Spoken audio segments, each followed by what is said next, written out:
I listened to a lot of people in threads where they basically kept saying, "Hey, buddy, you're like that guy that can basically run for politics in the future."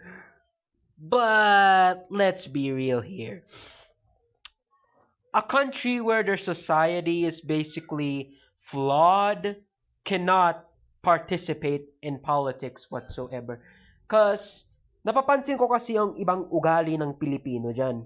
Yung parang ginagawang narcissism contest at yung hindi kinikita yung reputasyon ng politiko, may kulang na reading comprehension skills, mga ganon, X, Y, Z, kung ano mang henerasyon yan.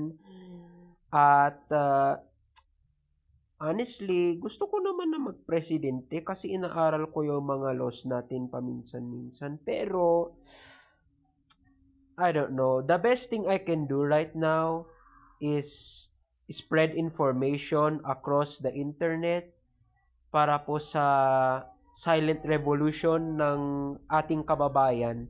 Kung saan ka man sa mundo, and then we're going to dominate and take out those in power in the future.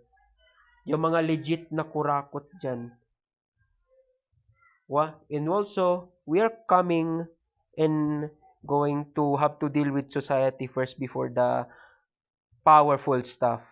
Because politics will affect the people and maybe the algo will try to suppress this for their agenda and whatnot. So, if you reach this and saw this, I hope you're also doing your part. So, ingat po kayo dyan.